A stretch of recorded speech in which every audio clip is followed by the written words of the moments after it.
안녕하세요.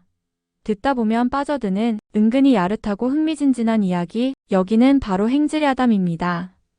오늘도 시간 여행 떠날 준비 되셨죠? 구독과 좋아요는 행즈리아담의 힘이 됩니다.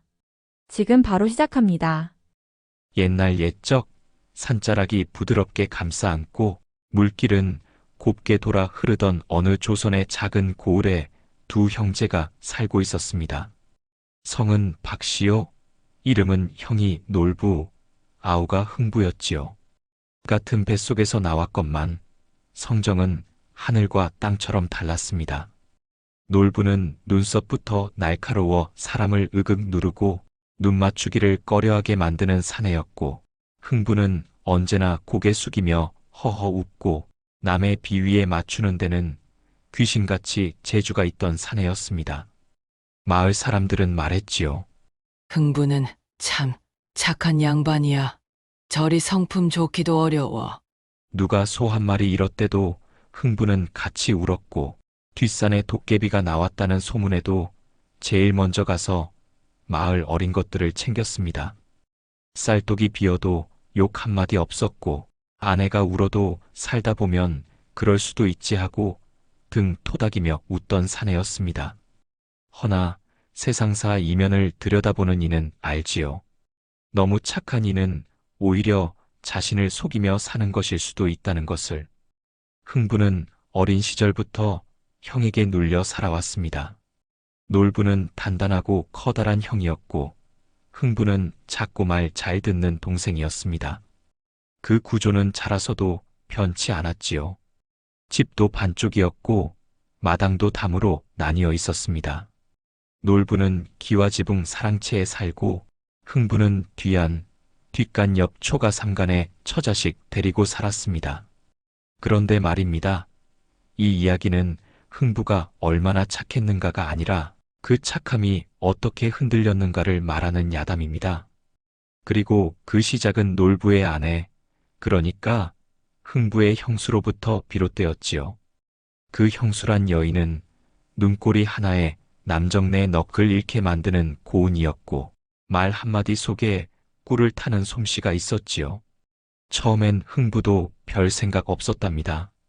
다만 어느 여름날 형수가 물동이를 머리에 이고 마루 끝을 지나며 이렇게 말했지요. 흥부 아우, 오늘도 집장수 다녀오셨소? 어째 얼굴이 반쪽 같소? 그 말은 평범했으나 말끝에 실린 숨결 하나가 흥부의 귓가를 건드렸습니다. 그는 말없이 허허 웃고 고개를 숙였으나 마음 한쪽이 찌르르 울리더이다. 그날 이후로 형수는 자주 안부를 물었고, 흥부는 자주 마루 끝을 쓸기 시작했습니다. 형수는 한복 고름을 단정히 매면서도 고개를 옆으로 기울인 채 웃었고, 흥부는 그 웃음을 외면하려 했지만 이상하게 눈길이 자꾸 머물렀습니다. 그 눈길이 죄라는 걸 흥부도 몰랐던 건 아니었지요. 아니, 오히려 누구보다 잘 알고 있었습니다. 하지만 말입니다. 그 형수의 손등이 우연히 흥부의 팔에 스친 날, 그는 스스로에게 이렇게 말했지요. 이건 그저 사람 사는 사이에 생길 수도 있는 일이야. 그래, 오해하지 말자. 그날 저녁, 흥부는 저녁밥을 먹다가 멍하니 아내의 손을 바라보았고, 그 손끝에서 형수의 하얀 손등이 겹쳐 보였답니다. 놀란 그는 젓가락을 놓고 밖으로 나갔지요. 도랑가에 앉아 바람을 맞으며 그는 마음을 다잡으려 했습니다. 착한 내가 이런 생각을 하다니? 하지만 어찌된 일인지 마음속 물결은 점점 커져만 갔습니다. 며칠 뒤 형수가 다시 말을 걸었습니다. 흥부 아우, 혹 부채 하나 빌릴 수 있을까요? 오늘따라 가슴이 덥습니다. 그날은 진짜 더운 날이었고, 부채를 빌려주는 건 아무렇지 않은 일이었지만, 그 부채가 형수의 손에 건너가는 순간 흥부는 가슴 안쪽에서 알 수 없는 불이 피어오르는 걸 느꼈습니다. 그의 손등은 미묘하게 떨렸고 형수는 그걸 놓치지 않았습니다. 그날 밤 흥부는 꿈을 꾸었습니다. 형수가 부채를 들고 흰 저고리를 입은 채 바람 속에서 웃고 있었고 그 미소는 꼭 자신만을 향하고 있었지요. 꿈에서 깬 흥부는 가슴을 움켜쥔 채 이불 안에서 오래도록 숨을 고르며 말없이 밤을 새웠습니다. 며칠 뒤 바람이 산허리를 타고 내려오던 날이었습니다. 하늘은 잔뜩 흐렸고 장터로 향하던 놀부는 아침부터 욕지거리를 내뱉으며 종아리를 찼지요. 형수가 문 밖까지 배웅을 나갔다 돌아서려던 그때 흥부는 우연히 마당을 지나며 형수와 마주쳤습니다. 우연 같았으나 그 무렵 흥부는 자주 놀분의 마당을 빙빙 돌곤 했습니다. 말은 없었으나 눈빛은 이미 서로를 훑고 있었던 게지요. 형수는 물동이를 이마에 인 채 미소 지으며 물었습니다. 아우, 집장수 다녀오셨어요? 오늘따라 허리가 휘어 보이네요. 그 말은 평범했으되 흥부는 갑자기 심장이 철렁 내려앉는 기분을 느꼈습니다. 마치 그 말 속에 무엇이 숨어 있었던 것처럼 말입니다. 그는 아무 말 없이 웃었고 형수는 그 웃음 너머에서 또 다른 무엇을 읽었습니다. 그날 해질 무렵 안채 쪽에서 쪽문이 조용히 열렸습니다. 형수는 몸을 반쯤 내민 채로 흥부를 불렀지요. 아우, 오늘도 더우셨죠? 그때 빌렸던 부채 돌려드릴까 해서요. 흙을 담은 소쿠리를 들고 있던 흥부는 얼떨결에 고개를 끄덕였고 그 순간 형수는 슬그머니 문을 더 열더이다.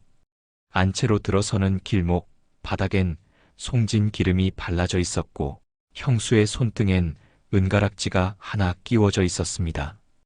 방 안엔 등불 하나만이 켜져 있었고 그것이 비추는 건 사람보다 그림자였습니다. 형수는 말없이 부채를 내밀었고 흥부는 그 부채를 받는 순간 손끝이 닿았습니다.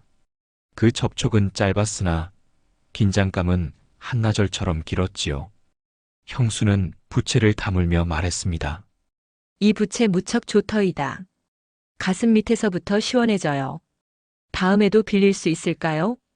그 말에 흥부는 말없이 허리를 숙였지만 눈동자는 형수의 손을 스치고 있었습니다. 형수는 그걸 느꼈습니다. 한쪽 입꼬리를 슬며시 올리고 돌아앉았습니다. 그날 밤 흥부는 잠을 이루지 못했습니다.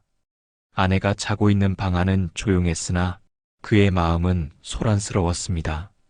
형수의 손, 그 냄새, 문틈 너머의 등불, 모든 것이 자꾸만 머릿속에서 맴돌았지요.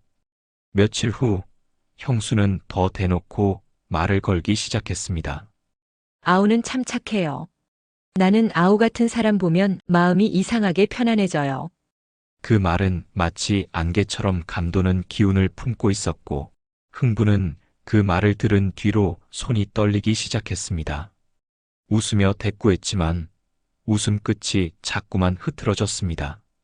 그러던 어느 날 밤이었습니다. 달이 반쯤 찬 날 형수는 안채 문 앞에서 부채를 흔들며 말했습니다. 아우, 잠깐 들어와서 부채나 받아가세요. 밤이 이리 더워서야. 방 안엔 등불 하나 문틈 사이론 살 냄새가 새어나왔습니다. 흥부는 문 앞에서 한참 서 있었습니다.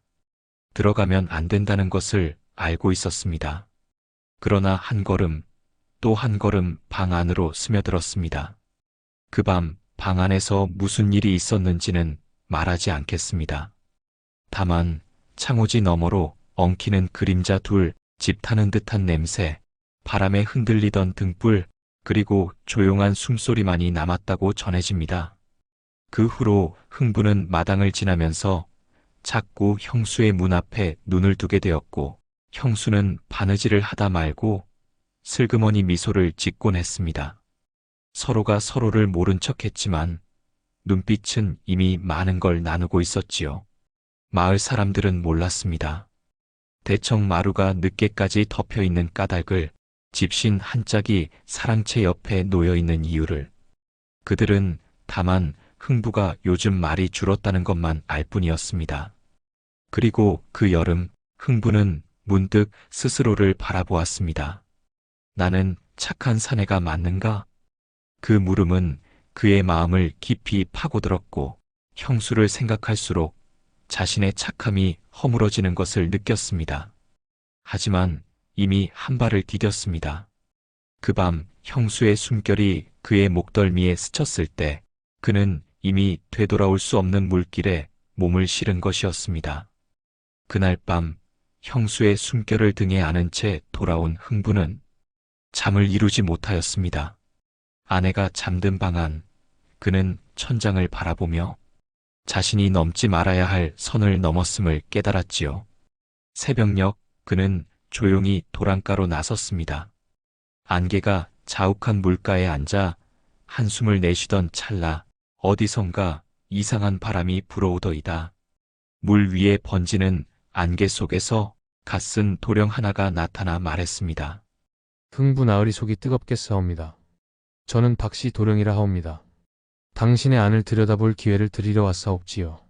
흥부는 놀라며 뒷걸음질 쳤으나 도령은 미소를 지으며 말했지요. 복은 종종 벌의 옷을 입고 찾아옵니다. 단지 그것이 무엇인지 아는 건 오직 그 복을 가진 자뿐이옵니다. 그 무렵부터 놀부는 말을 아끼기 시작했사옵니다.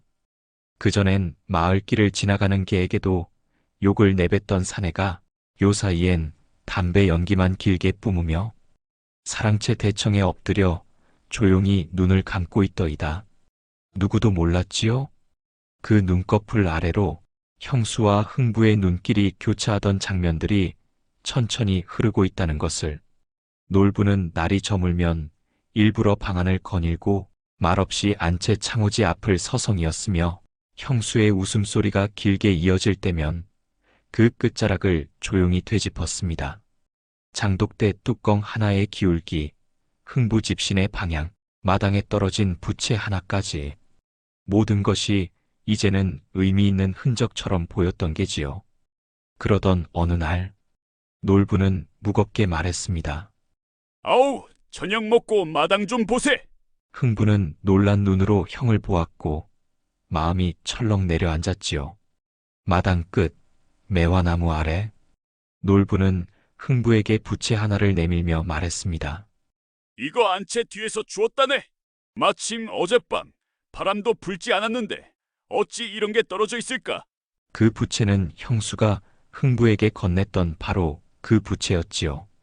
흥부는 숨이 막히는 듯 고개를 떨구었고 놀부는 말없이 흥부의 얼굴을 바라보다 이렇게 말했더이다. 아우, 나는 자네가 너무 착한 줄로만 알았네. 그 한마디에 흥부의 등에서 식은땀이 흘렀고 말없이 무릎을 굽혔습니다. 그날 밤 형수는 방문 앞에서 망설이다 문고리를 잡았습니다. 그러나 문을 여는 순간 방 안엔 놀부가 앉아 있더이다. 불도 켜지 않은 방 안. 그는 입술을 깨물며 말했지요. 여보, 언제부터였어? 아니, 애초에 당신은 날 어떻게 보고 있었던 겁니까? 형수는 그 앞에 무릎을 꿇고 떨리는 목소리로 말했습니다. 나는 그냥 사람이 되고 싶었을 뿐이요. 사람 대접을 받고 싶었어. 놀부는 담뱃대를 꺼내 문지르며 천천히 말했다지요. 내가 무심했던 건 알겠네. 허나 사람 구실을 흥부아오와 해야 했던가? 그 말은 칼처럼 날이 서 있었고 형수의 눈가엔 눈물이 맺혔습니다. 그 후로 흥부는 마을에 나가지 않았습니다. 장을 보러 가던 길도 끊고 도랑가에 홀로 앉아 오래도록 돌멩이만 굴렸습니다. 형수는 집안일을 하며 더 이상 흥부를 쳐다보지 않았고 놀부는 대청에 앉아 더 이상 아무도 부르지 않았습니다. 그러던 어느 새벽 도랑가에 박씨 도령이 다시 나타났습니다. 그는 물가에 서서 말없이 흥부를 바라보다가 조용히 입을 열었지요. 나으리 복은 이미 드렸사옵니다. 허나 그 복이 복이 될지 벌이 될지는 결국 나으리의 선택이오. 흥부는 아무 말 없이 등을 돌렸습니다. 그의 어깨는 무거웠고 마음은 산보다 깊어져 있었습니다. 형수는 그날 이후 말수가 줄었습니다. 안채 대청에 조용히 앉아 바느질을 하던 그녀는 바늘 끝보다 가는 숨결로만 하루를 버티고 있었지요.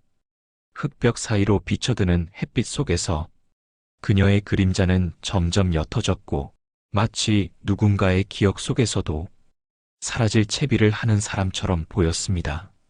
놀부는 여전히 말이 없었습니다.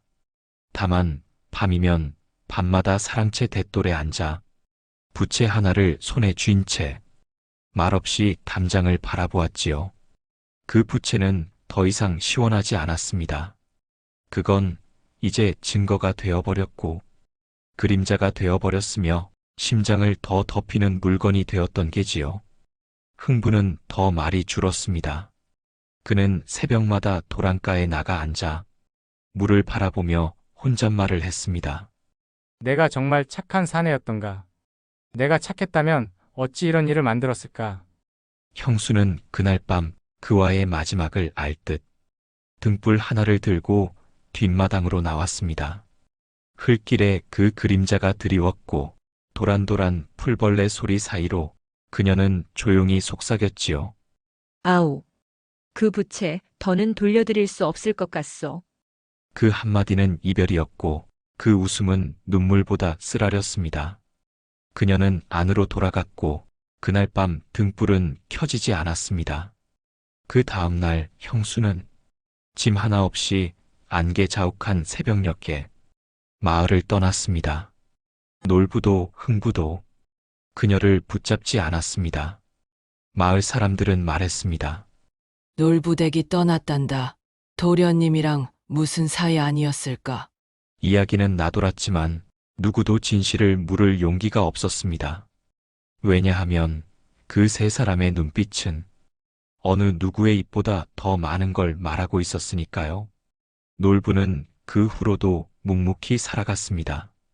흥부는 더욱더 자신의 껍질 속으로 숨어들었고 이웃 누구도 그를 함부로 불러 세우지 않았습니다.